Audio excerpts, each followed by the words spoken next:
So welcome to Morning Sip. I am Rev Melissa, and Sip is Spirit in Practice, where we get to practice, right, Lindsay? We get to practice because the perfection is in the practice. It is in the practice. Yes, Nan, it's good to see you. So we are continuing our parable series. All right. So today, I want to just set the tone before I read the parable. And so I'm referencing again the book by Irvin Seal, Learn to Live, a New Thought Interpretations of the Parables. And this is what I want to highlight because it has to do with yesterday's parable. You know what? It has to do with everything. It has to do with everything because it's about the mind. And so this is what he says. The mind is always creating, whether for good or for ill. It is never still. But if we do not manage our own minds, they will be managed by the atmospheres and forces around us. If we do not feed our own minds constructive ideas, then the suggestions and intimidations of our environment may feed our minds negative ideas. By the creative law of the mind, these come to fruit as well as the affirmative ones. So whatever you put up in there, it's going to bear fruit. It's going to bear fruit, right? Yes. So you could plant the seeds yourself that are constructive, or you could allow the world around you to do the planting and see what comes forth, right? So keep that in mind as I share this parable. So this is the parable of the storm runner. Late one night, a man in a black hat got caught in a storm. He trudged through the heavy rain, getting soaked while trying to find a train station. Waiting for the train, he saw two men talking. "I'm going to walk," the short man said to the tall man, but he made no moves towards the exit. Eventually, the short man convinced the reluctant tall man that the two of them should walk together, and they left. A long while later, there was an announcement inside the station. "No more trains, too much flooding. No more trains, too much flooding." Along with the others, the man in the black hat exited the station and was surprised to discover that the short man and the tall man were standing outside, still talking about walking home. The man in the black hat started walking, then took a deep breath, clapped his hands twice, and started running through the storm towards home. Past all the taxis that were already occupied, past all the people who were huddled under flimsy awnings with garbage bags draped over their heads, past all the couples taking shelter underneath constructing scaffolding, past all the people frozen in place in indecision, past all the impromptu umbrella stands. Fully clothed and drenched to the bone, he arrived home in less than 10 minutes, which was much less time than he spent waiting for the train that never came. Relieved, he hung his clothes up to dry and went to bed with a smile, thinking about the two men who were probably still talking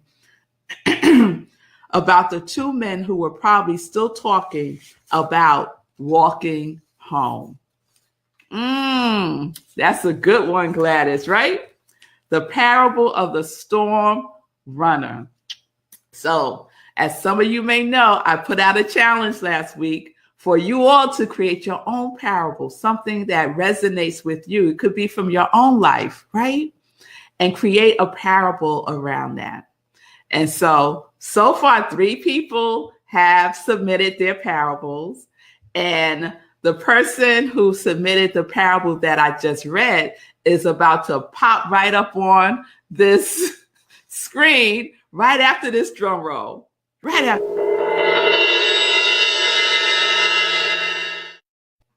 Yeah. That was so fun. Hearing you read my story, that was so fun. It's the first time I've heard it out loud, literally. Then what happened? Like, it wasn't like what happened after that? What's going to happen? Yes, the Storm Runner. Nan said Storm Runner, great name. Yes, yes, yes, yes. All right, Sekou. So you know the parables have the literal meaning and the deeper meaning. So tell us, Storm Runner, what is the lesson that you wanted to express through that parable? So I ended up having a bunch of lessons, and I couldn't really decide. So I kind of made a list. So I'm gonna just run through them quickly, and then maybe we could circle back. So I didn't write this first, but the one that seems like it should be first is focus on what you have control over. Then the next one, self-reliance is better than trusting your fate to others. Don't let circumstances dictate your actions. Yes. Don't give in to analysis paralysis. Waiting for things to change often makes things worse. And then my favorite, choosing the hardest path often has the biggest reward. All right, so let's unpack that. So self-reliance is better than trusting your faith to others. Yes. So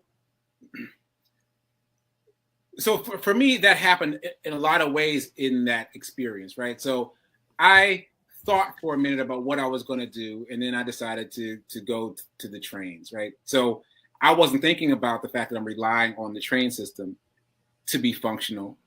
I just went.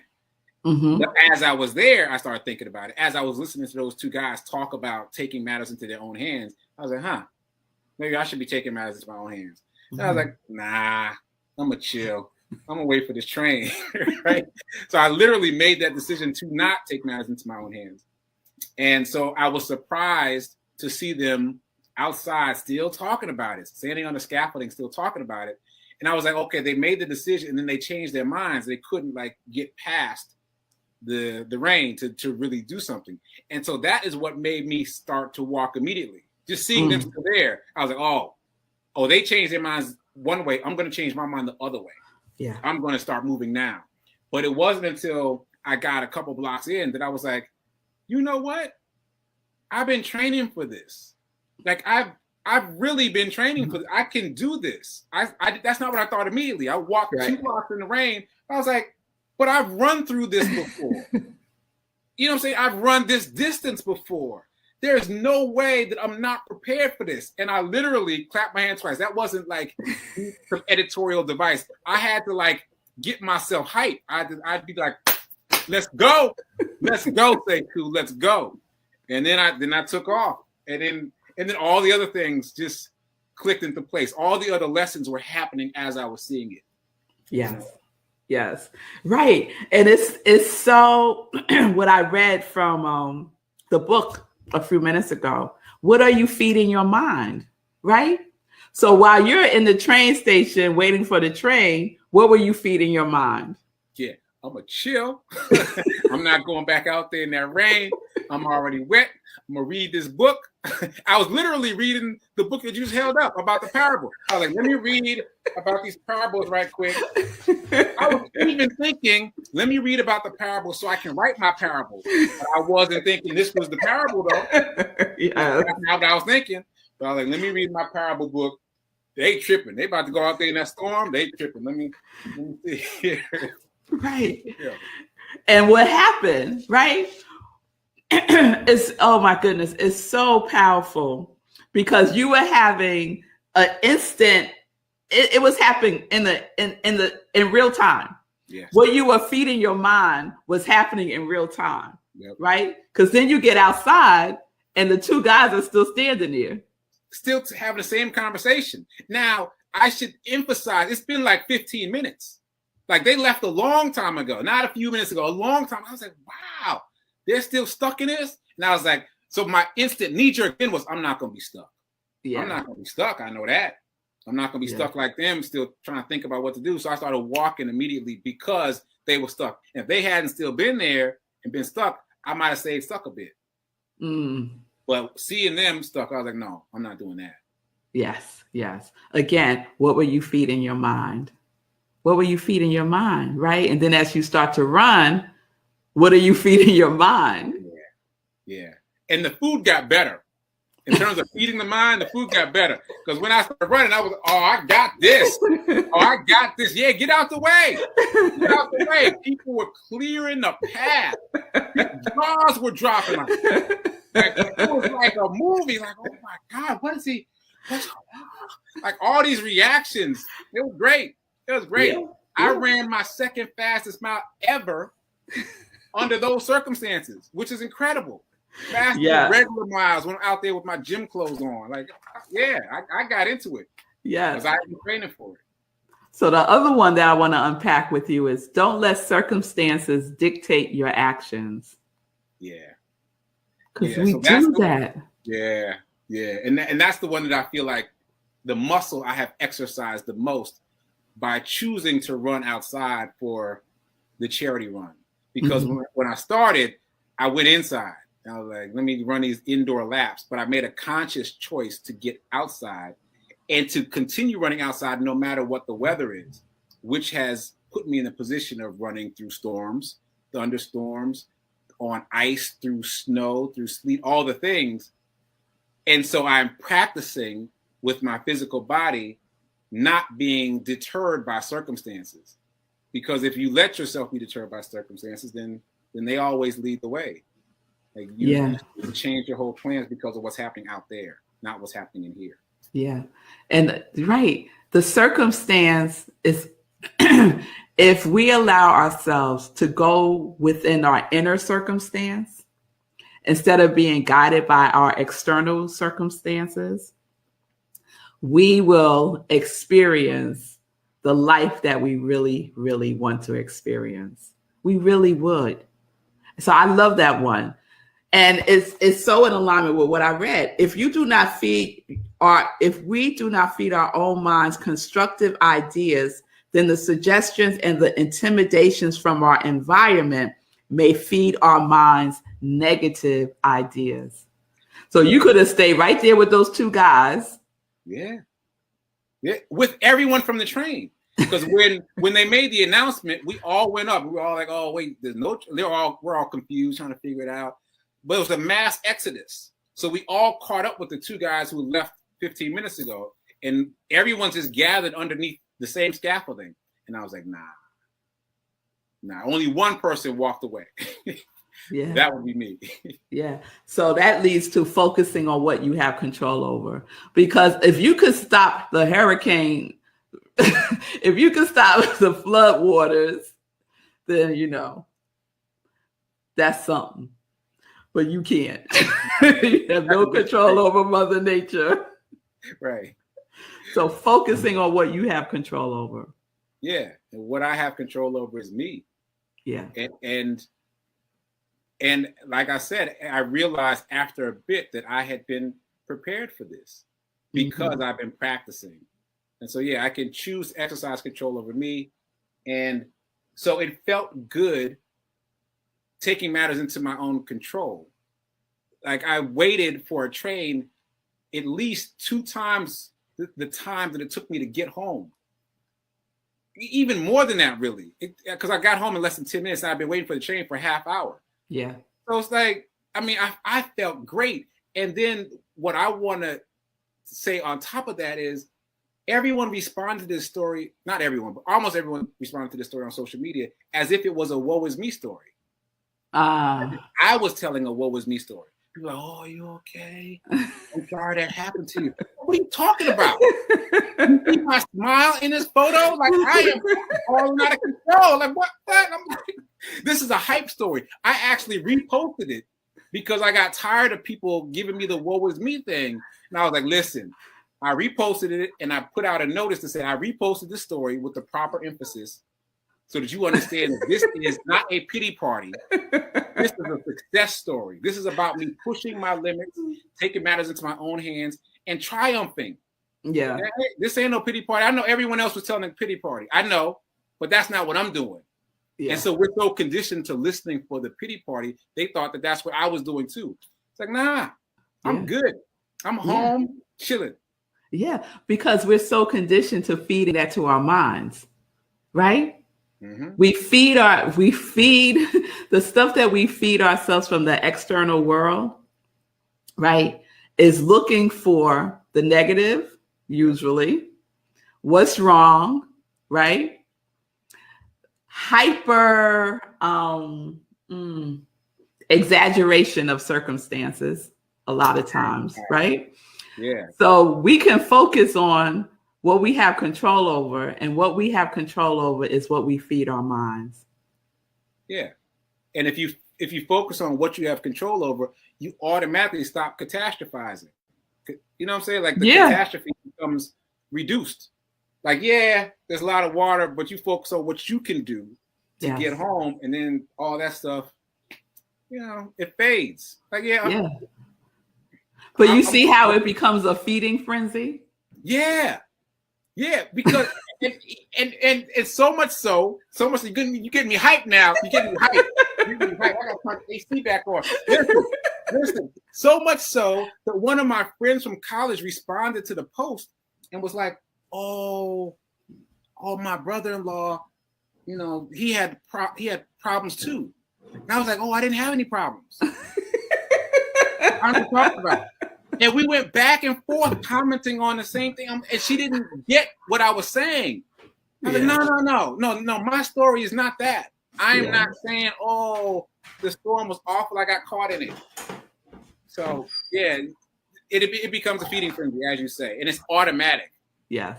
Even with me trying to push her to a different place, it didn't work. Yeah. So the practice in all of this is to stay aware of what you are allowing to enter into your consciousness, because it's going to have an impact on what you do next or what you don't do next, right? I could just imagine all those people underneath the awning, right? So many people. Because other people were underneath the awning. Yeah. Up all the way here. Like so many people, like under things that you can't even call awnings. Like because it's Manhattan, it's like little ledges. Cuddled up under the edge of the ledge. Yeah. This is good, Sekou. This is good. And your last one that I have on my sheet is don't give in to analysis paralysis. Yeah. Lisa. Yeah, I love this. Unpacking the stories. Good. I'm glad. Yeah, analysis paralysis, because they gave into analysis paralysis. They made a decision, and then they went upstairs, and then they got locked in analysis paralysis. I could hear it just from what I could overhear from their conversation. Well, now they're looking at how wet it is and how much it's raining, and now they're like, oh, well, maybe this, maybe that, maybe taxi, maybe Uber, maybe, So that is taking up even more time. They waited for the train longer than I have because they were there when I got there. And now they're adding more time on thinking about what to do. Yeah. And that's the other thing that spurred me to action, which initially was just to start walking, just start moving. Like I was originally thinking, to be honest, I'm going to move from awning to awning and just move my way that way. And then I was like, nah, I got this. Yeah. And what analysis paralysis can do oftentimes is keep us stuck. Yes. Keep us stuck. So sometimes just taking that first step, to shift the energy, to shake it up a little bit, gets us home. Yeah. Right. Yeah. Right. And who knows? And I saw stories later about people spending the night in the train station. And, I don't know how far they had to go. Like, obviously, I was able to get myself home in 10 minutes, so I didn't have that far to go. But there might have been something else they could do if they didn't get stuck in analysis paralysis, if they took the onus of doing what they could control, working on what they could control. Yeah. I'm just speaking for me, though. I'm just speaking for me. I did what I could do.